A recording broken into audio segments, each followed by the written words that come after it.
Bismillahirrahmanirrahim. Assalamualaikum warahmatullahi wabarakatuh.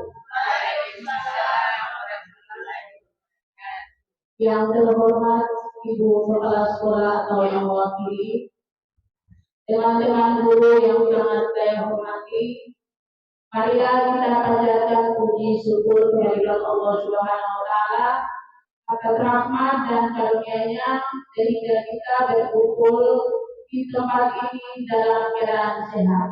Amin. Terima kasih telah meluangkan waktu untuk hadir dalam kegiatan peribatan pada pembelajaran mendalam atau yang kita tahu e-learning.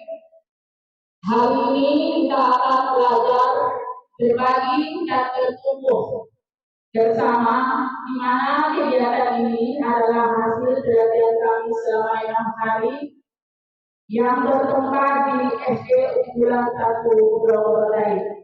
Untuk itu, mari kita sama-sama mendengarkan penyampaian hasil perhatian kami yang akan disampaikan oleh teman kita, Ibu Zarifah.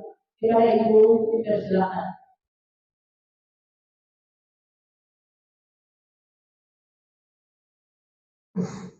Ya, terima kasih. Assalamualaikum warahmatullahi wabarakatuh. Waalaikumsalam warahmatullahi wabarakatuh.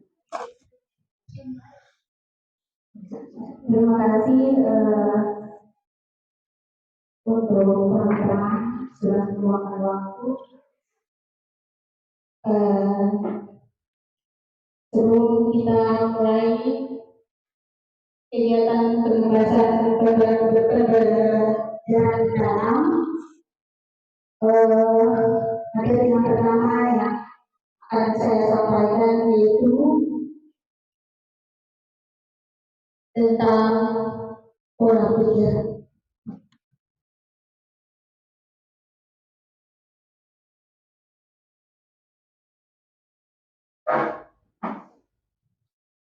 Tentang konsep pola pikir.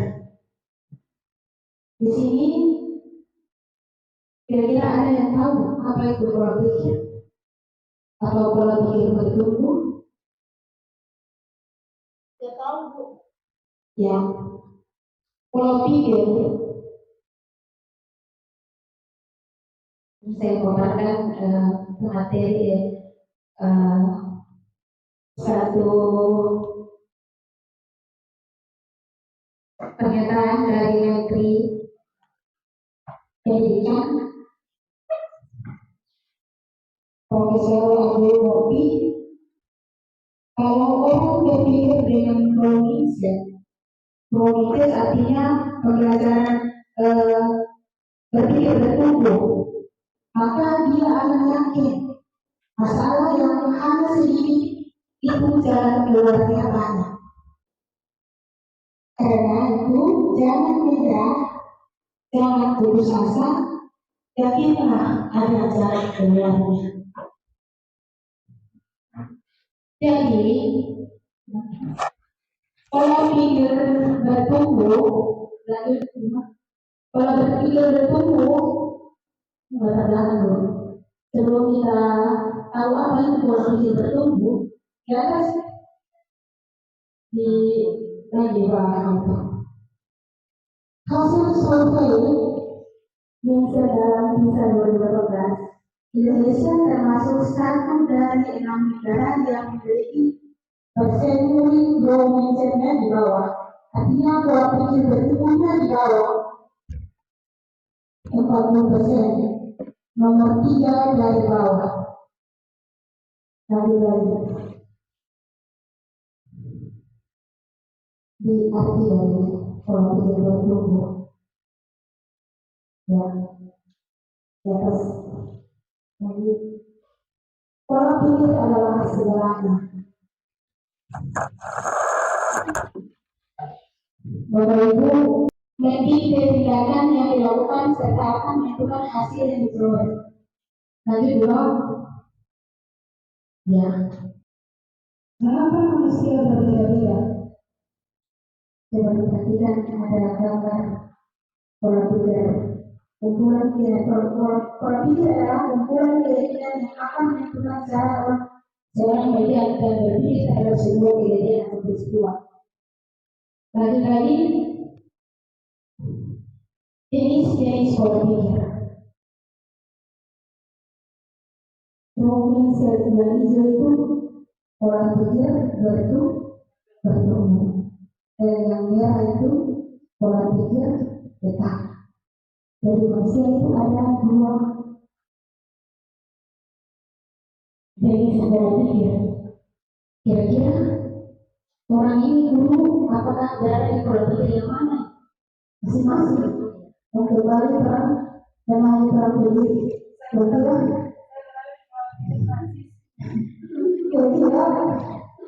orang pikir yang mana yang kurang yang kurang apa sekarang terus terus lanjut ya apa itu pola pikir tetap dan apa itu pola pikir bertumbuh yang merah di atas pola pikir tetap ketika ada masalah dia menghindar. Kalau orang punya pola pikir bertumbuh, berarti dia menerima. Kalau orang menghindar, berarti dia menerima. Terus menyerah, pola pikir tetap. Tidak ada masalah yang menyerah. Tapi kalau orang pola pikir bertumbuh, dia bertahan. Terus pola pikir tetap mubazir. Bagi polis, saya ingin mendapat saya disuruh bikin contoh belajar. Saya nggak tahu. Biasa. Lebih baik saya bagaimana? Tapi kalau orang punya pola pikir bertumbuh, ini peluang buat saya harus belajar nih. Terus ketika pola pikir tetap dapat tantangan,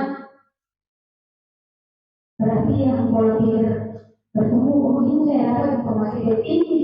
Kalau orang punya pola pikir bertumbuh, begitu juga dengan ancaman. Sebaliknya dari ini bisa diisolasi. Ini ancam terus, orang ini, orang aja ganti-ganti terus ini. Tapi kalau orang pola pikir bertumbuh, ini inspirasi. Saya harus bisa, saya harus tahu, bisa paham sebelum kalau mulai di pembelajaran mendalam. Terus lagi dari sini bisa paham apa itu pola pikir. Dari sini langsung bisa berpikir, pola pikir bertumbuh itu begini, berarti orang ini termasuk pola pikir apa? Langsung bisa kenali kelompoknya diri sendiri. Terus lagi dari pola pikir tetap pola pikir bertumbuh. Kira-kira bagaimana yang orang punya pola pikir tetap bisa menjadi pola pikir bertumbuh? Terubah orang biasa yang tak mau bikin pada suruh bikin apa kata meninggal kata ketika ada itu contoh itu dia tapi selama itu tidak tahu itu contoh. Jadi orang itu termasuk pola pikir tetap. Jadi belajar dari mengenai PPT itu boleh kita suara yang menimbulkan kekhawatiran dalam menghadapi tantangan dan kesulitan. Kira-kira bagaimana supaya saya bisa masuk menjadi orang yang punya pola pikir bertumbuh? Jadi saya sadari bahwa kita punya pilihan nih. Terus kita bisa kembali lagi dengan suara PPT bertumbuh. Saya ini mau tahu, saya ini mau ini. Kira-kira bagaimana? Jadi saya melakukan aksi. Nah, dari BPD.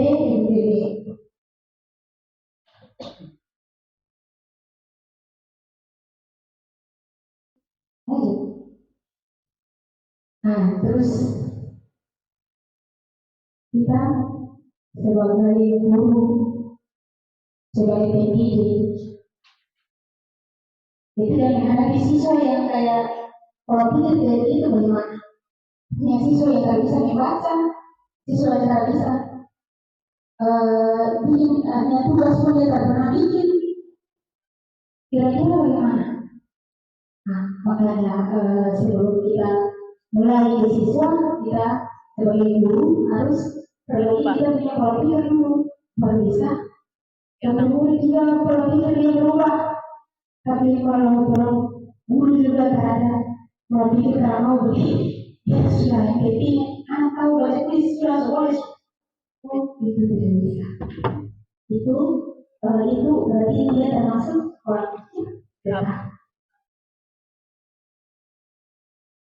Contoh, siswa mau saya jawab berarti saya tidak mampu.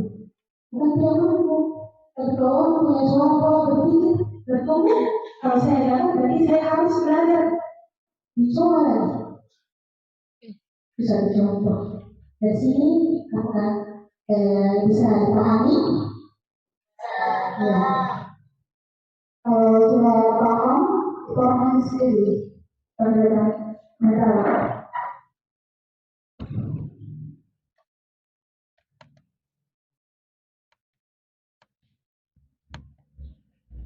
Ya, pembelajaran mental.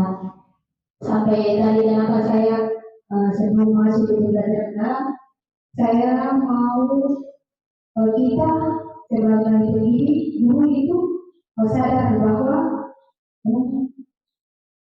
ada perubahan.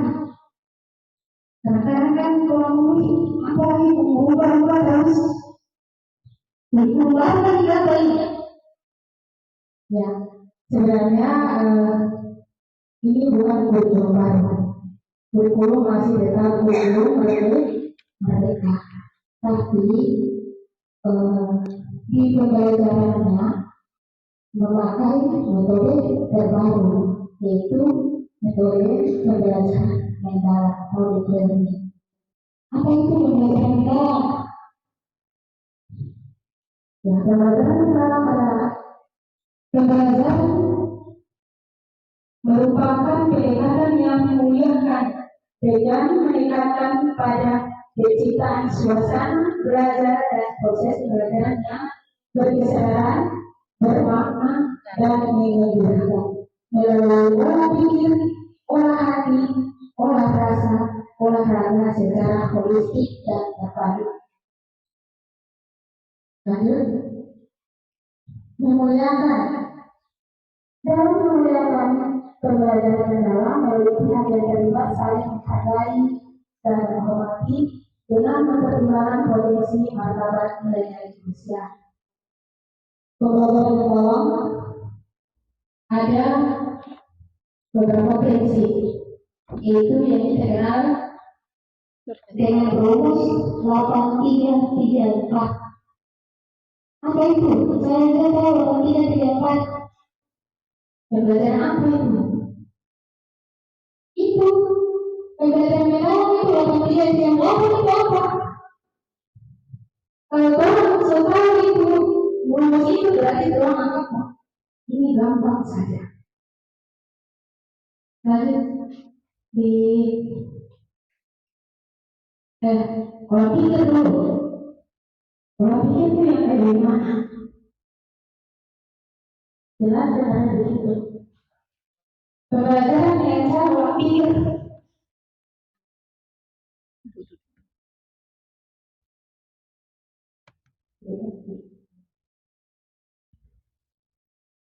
Ya.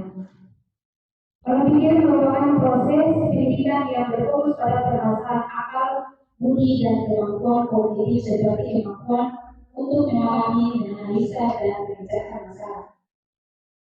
Berikut pola hati. Pola hati itu yang bagaimana ini? Pola hati adalah proses pendidikan untuk mengasah kepekaan batin, membentuk budi pekerti, serta menangkap nilai-nilai moral dan spiritual. Terus pola rasa sebagai proses pendidikan yang bertujuan untuk mengembangkan kepekaan estetika, empati, dan kemampuan menghargai keindahan serta hubungan antar manusia. Yang terakhir, olahraga merupakan bagian dari pendidikan yang bertujuan untuk menjaga dan meningkatkan kesehatan fisik, kekuatan tubuh, serta membentuk karakter melalui kegiatan jasmani.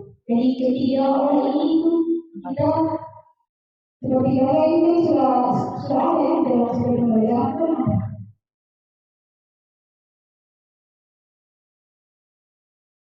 Terus lanjut lagi. Iya, saya maksud kerangka pembelajaran negara. Kerangka kerja pembelajaran negara. 8, 3, 3, 4, 8 beriman dan bertakwa. ini adalah 8 dimensi profil lulusan. 1. Yang kemudian 5 apa namanya? Kelima. Kelima ada semangat ganti 6 lagi yang dimensi. Setelah 5 ada yang dimensi lagi. Nah, setelah 5 baru yang ke-8. Jadi yang perubahan yang kita lakukan apa saja itu? Keluargaan dan kolaborasi. Jadi 8 itu 8 profil lulusan. Ini. Jadi kalau teman-teman tahu prinsip pembelajaran dalam itu ada terus 8, 3, 3, 4, 8 itu apa 8 profil 8 profil kelulusan. 8 profil lulusan itu ada 8 1 Beriman dan bertakwa kepada Tuhan Yang Maha Esa. 2 kewarganegaraan. 3 pengenalan kritis. 4 kreativitas, 5 kolaborasi, 6 kemandirian, dan 7 kesehatan, 8 komunikasi. Itu 8 itu tahu di mana? Itu tahu di topik perangkat pembelajaran di MPD harus ada itu. Seperti yang kemarin yang kurikulum merdeka itu kan tentang di atas itu kan ada 5. Jadi misalnya 8 itu tentunya tidak masuk PD apa? Berarti apa? RP. Ini kan pembelajaran. Ya, contoh. Ini yang orang perhatian adalah terus ya 8 profil lulusan ini. Jadi misalnya materi apa yang kurang mau bawa, tapi kamu ini semuanya dalam dimensi yang kurang tahu.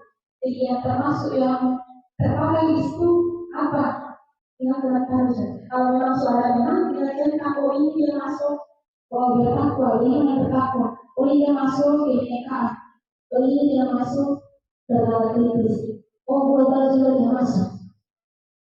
Itu lebih cara penyusunan. Terus mulai lagi di 3 itu apa?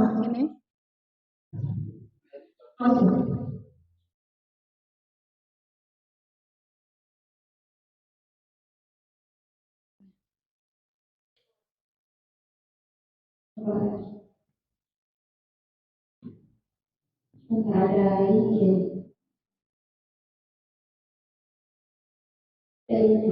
namanya juga mulai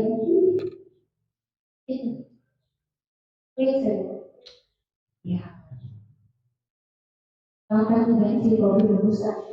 Ingat 7K 1P. K itu P itu terakhir apa? Kelaran kritis. 7K 1P. Baik berapa jadi saudara? Yang 7 itu dari mana? Keluargaan dan 17 kolaborasi kementerian kesehatan komunitas. B itu penanganan kritis. Terus lagi. Kalau ini saya rasa lanjut Pak. Ya. 8. So bisa tahu kan selama ini atau sudah ada kita tahu keimanan kita itu dia menyambut dengan materi itu apa? Tapi ini saya mengajar contoh IPAS, apakah dia masuk ke masuk keimanan ketakwaan antara contoh keimanan ketakwaan ini yang memiliki keyakinan teguh kepada Tuhan yang Maha Esa, menghayati serta mengamalkan nilai spiritual kehidupan sehari-hari. Tuh, bisa kedua keluarga yang beriman lagi. Individu yang memiliki rasa cinta tanah air, menghargai keberagaman budaya serta berkomitmen untuk menyelesaikan masalah yang nyata yang berbeda dengan dalam keberadaan kehidupan lingkungan dan harmonis antar bangsa dan konteks kegiatan global. Terus selanjutnya ini penanganan kritis. Individu yang mampu berpikir secara logis, realistis dan reflektif dalam memahami, mengevaluasi serta memproses informasi untuk menyelesaikan masalah. 4. Kreativitas. Individu yang mampu berpikir secara inovatif, fleksibel dan orisinal dalam mengolah ide atau informasi untuk menciptakan solusi yang unik. Jadi namanya dia berkreasi gitu. Kira-kira komunikasi apa yang bisa dia setiap materi itu dia masuk, dia berkreativitas juga. Oh, berarti dia misalnya buat apa? Buat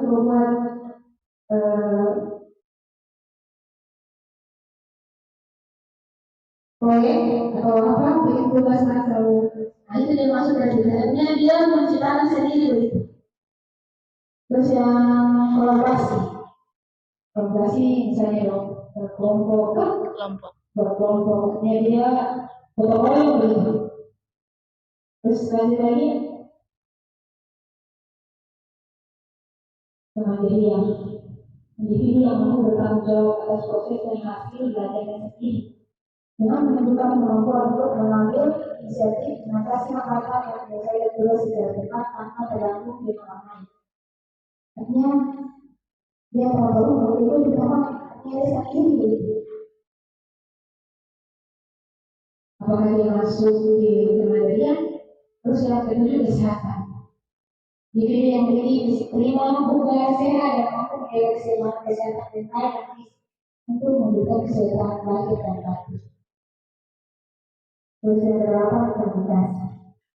Individu yang memiliki kemampuan komunikasi intrapribadi untuk melakukan refleksi dan antar pribadi untuk menyampaikan ide gagasan dan informasi dari kita maupun tulisan. Setelah berinteraksi secara efektif dalam berbagai situasi. Lanjut. Ini berapa? Lalu 3. Ini berapa? 2. Nah, 3 prinsip pembelajaran dalam. Ini juga yang bisa masuk di orang punya modul. Untuk modul saya sudah berubah ya. Di namanya rencana pembelajaran. Lupa modul aja tadi. Rencana pembelajaran dalam PDRPM.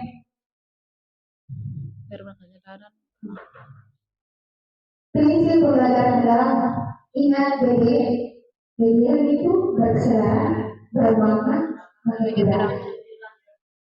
Berkesedaran itu bagaimana? Lanjut. Prinsip pembelajaran dalam berkesedaran. Contohnya kenyamanan murid dalam belajar, fokus konsentrasi dan perhatian, kesadaran terhadap proses berpikir, kesempatan murid untuk menentukan pilihan, keterlibatan murid mengembangkan strategi belajarnya, keinginan terhadap pengetahuan dan pengalaman baru. Contohnya bagaimana berkesedaran. Ketika pembelajaran itu, anak-anak itu harus dia tahu bahwa ini kita belajar ini. Tujuan pembelajaran ini kita harus kasih tahu kepada anak bahwa tujuan pembelajaran anak belajar apa ini? Kita tahu, ini tujuannya kita tahu, kita tahu bagaimana mau tahu. Harus tahu dulu, biasa dari dulu dia mau belajar apa. Seperti contoh memberikan pertanyaan pengantin, memastikan kesadaran mengenai apa yang ingin dia capai. Contohnya tadi, tujuan pembelajaran harus dia tahu. Oke, kami sudah sini kan sudah paham kan? Itu artinya kegiatan pasti A dan pasti bermakna. Bermakna itu dia harus relevan dengan kehidupan nyata. Jadi biasa provokasinya cuma kasih saja begitu yang ada di buku, karena sesuai dengan kenyataan.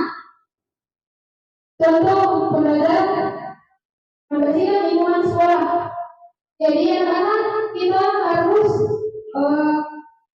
rajin ya, membersihkan lingkungan sekolah. Tidak, tapi harus turun ke lapangan, membawa alat langsung mengerjakan kayak begitu.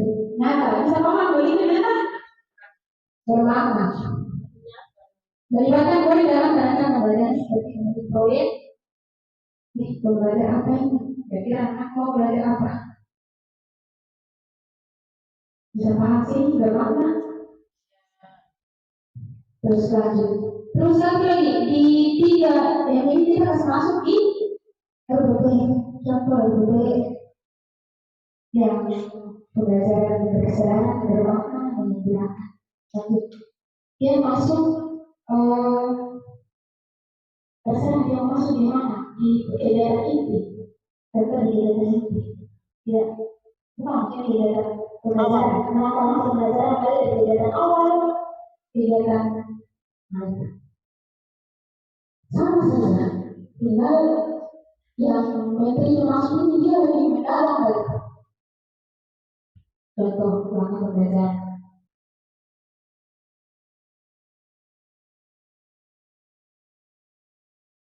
Terus lanjut lagi, kembali sudah. Bisa lihat dari contoh di menyeberangkan. Kira-kira menyeberangkan belajar apa yang dari mana? Pembelajaran yang menyeberangkan.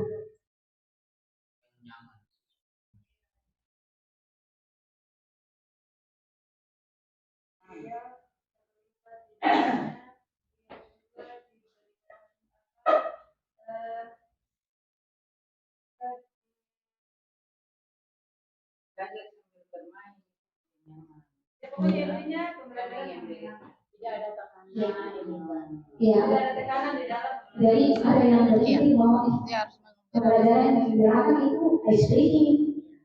Tapi itu kan tidak termasuk ice breaking itu tidak termasuk menyeberangkan.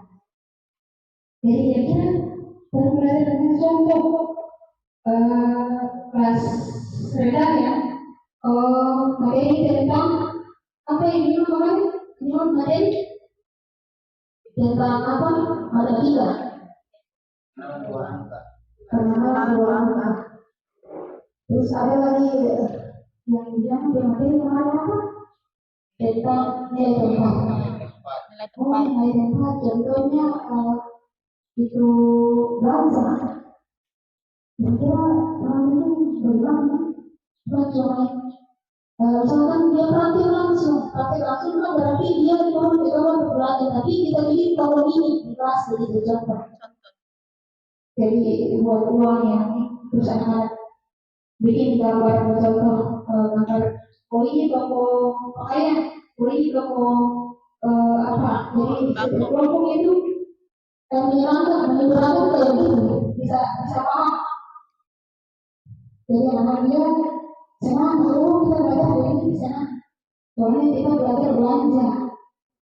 Jadi guru cuma silakan pokok kertas-kertas, misalnya gambar barang-barang ringan, yang belanja sudah di situ. Jadi ini yang mau bikin kelompok ini belanja ini belanja ini, atau kelompok ini jualan ini, kelompok ini jualan ini. Kayak begitu. Berarti anak-anaknya begitu, saya mau belanja ini. Saya mau belanja ini di sini.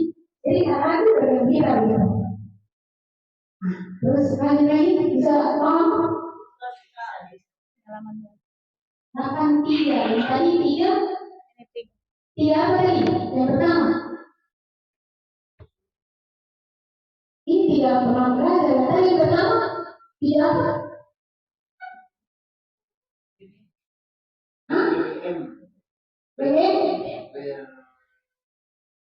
Yang tadi itu prinsip pembelajaran mendalam. Sekarang pengalaman belajar. Yang tadi prinsip. Kalau 8 profil Profil lulusan. 3 prinsip pembelajaran. pembelajaran, 3 nanti ini pengalaman belajar. pengalaman belajar. Dari pengalaman belajar ini, anak bisa memahami mengadaptasi 12. Lanjut. Nanti yang tahu dia punya apa rumus. Dalam belajar memahami. Memahami itu kayak gimana? Awal belajar ini itu aktif mengkonstruksi dan awal adalah dapat memahami secara mendalam konsep atau materi dari berbagai sumber dan konteks. Pengetahuan pada fase terdiri dari pengetahuan esensial, pengetahuan aplikatif, dan pengetahuan nilai dan karakter.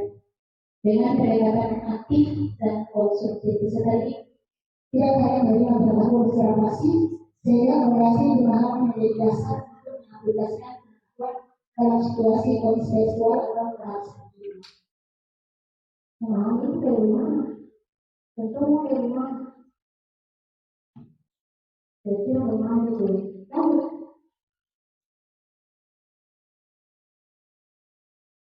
Aplikasi. ada yang memahami itu ini. Ya, ya pulang. Ya ada sekali. Ya. Contoh.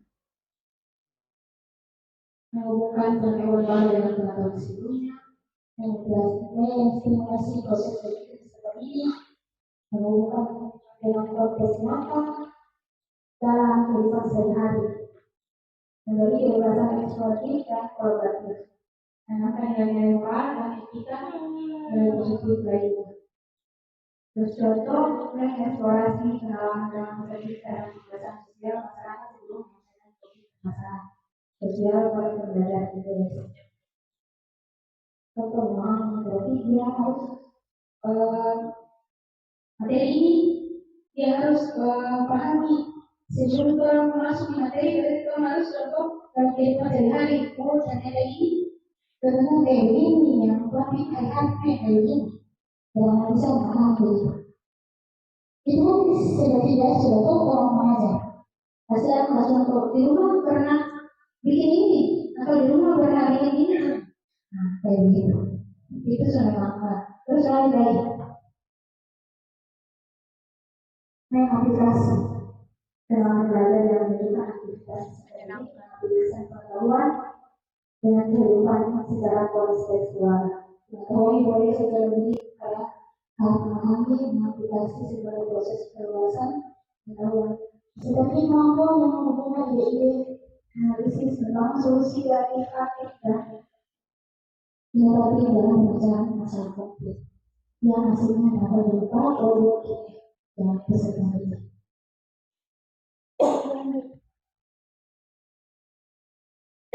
Contohnya kayak gitu.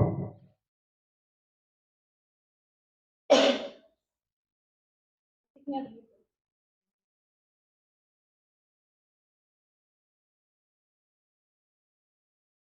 Aplikasi. Yang terakhir merefleksi. Lanjut ya. Merefleksi ya.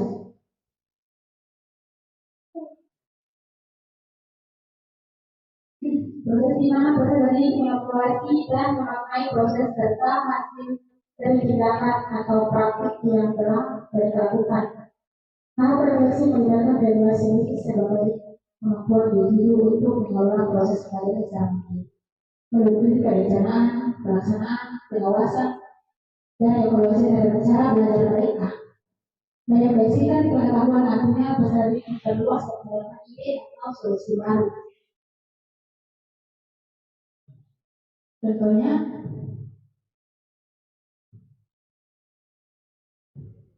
memotivasi diri sendiri untuk terus belajar, menyampaikan motivasi secara dengan teman baru, yang belajar dengan diperoleh, penilaian diri sendiri terhadap pencapaian tujuan belajar. Jadi dari sini harus bisa tahu, oh, yang saya belajar ini saya belum tahu, saya belum paham tentang ini. Oh saya cuma ngerti. Jadi dia berefleksi akhir itu kayak gimana? Bisa tahu.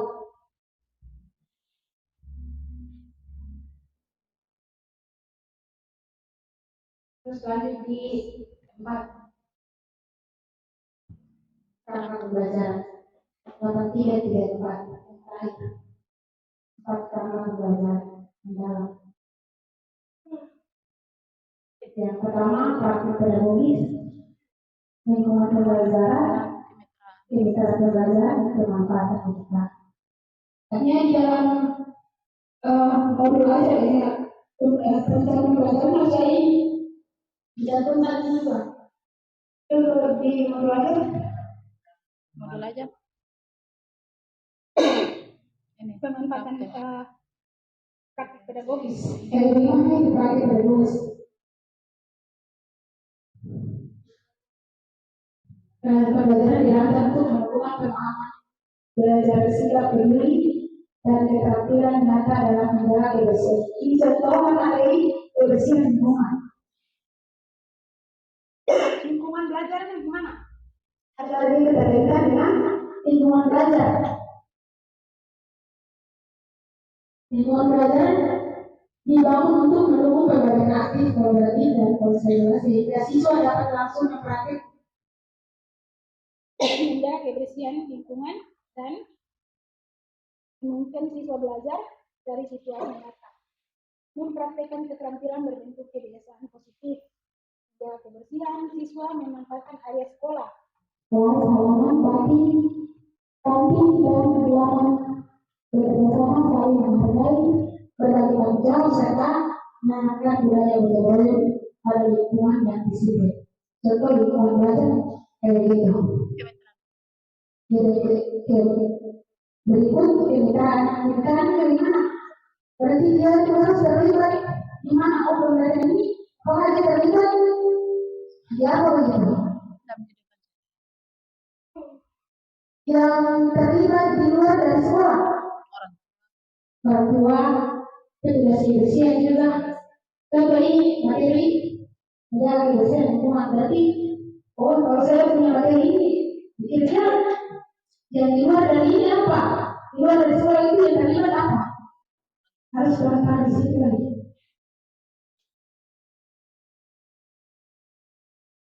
Dan berikut Pemanfaatan digital. Kalau itu kan harus bisa tahu. Mengajar yang ini apakah dia masuk dipakai pemanfaatan digital, pakai digital mana? Apakah digunakan? Mungkin dia nanti mau contoh membersihkan lingkungan. Siswa diminta memotret setiap ada kelompok yang membersihkan lingkungan, harus ada potret poin di kantin kotor. Berarti sudah masuk kantin digital. Contoh pembelajaran kayak gitu. Atau yang nonton video, berarti dia termasuk pemanfaatan digital. Sebelum belajar dia nonton video dulu. Ya sebelum datang dia nonton video dulu.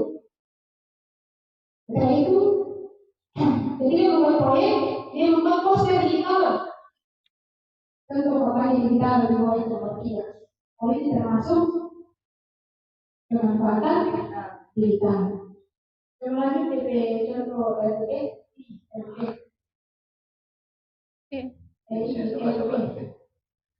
itu di oh ini jadi di 8334 itu dia termasuk sama ini mulai dari pendahuluan awal sampai akhir. akhir.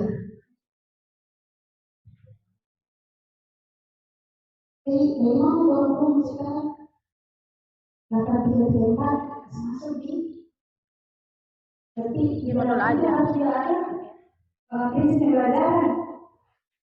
Dia harus ada itu dewan belajar. Harus ada itu sama. Kalau nanti setelah ini perhatikan ini yang biasa dibagikan di grup, coba dilihat di situ pasti ada. Ada keterangan yang menyenangkan, ada keterangan yang mengiyakan, ada keterangan berkesadaran, ada di situ. Dan kenapa sampai saya ini kemarin kalau belajar believe saya seperti bingung. Jadi dia setelah dia berusaha ternyata intinya kita harus hafal itu namanya 8. rumus pembelajaran dalam beberapa film.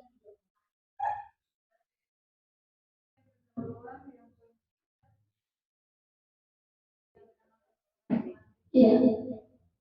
Pada termasuk melihat bagaimana kalian ini lingkungan bersih. Bagaimana pada saat kalian lingkungan, ketika lingkungan bersih, apa yang kalian inginkan itu bisa. Sebelum kita mulai berinteraksi,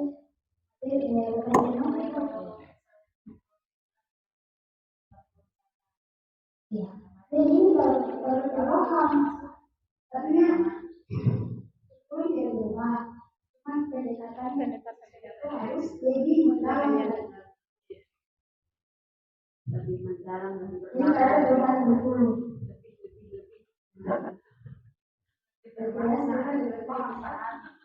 Yang membahagiakan ya.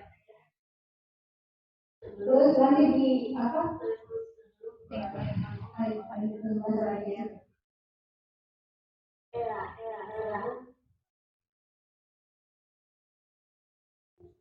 Setelah disuruh itu sama pada sama tuh lanjut doang terus ya ini rencana pembelajaran dan penyusunannya. Untuk akhirnya, misalnya nanti di pertemuan berikut nanti dibawakan oleh bukan dia. Jadi kita pembelajaran asesmennya kayak gimana lagi? Apa nanti? Sama saja. Awal pembelajaran. Identifikasi itu kan contoh kegiatan awal, mulai dari kompetensi awal, memahami kompetensi materi pembelajaran bagaimana itu, terus menentukan dimensi profil lulusan, tiap kali atas, terus yang kedua desain pembelajaran, berarti include capaian pembelajaran, pembelajaran, Ini terus tingkat desain dalam baru belajar. asesmen. Ini Itu bicara penyusunan dua. modul ajar di learning. Jadi di dalam ini semua dia masuk. Identifikasi, desain pembelajaran, pengalaman belajar, asesmen.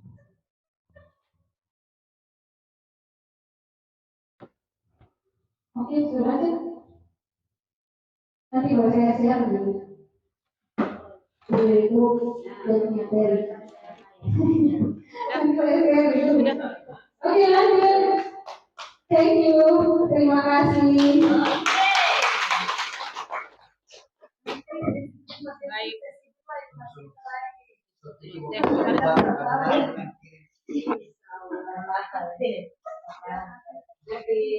Baik, terima kasih.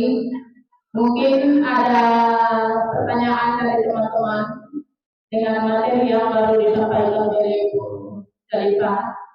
Dipersilakan sebelum ditutup.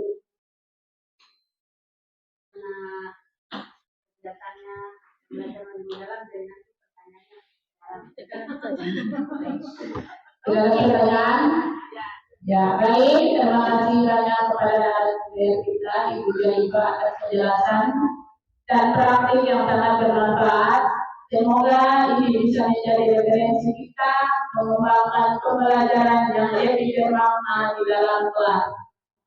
Satu hal yang sangat penting untuk kita pahami bersama bahwa bukan AI lah yang akan mengalahkan kita, tapi orang yang bisa menggunakan AI lah yang akan melampaui kita.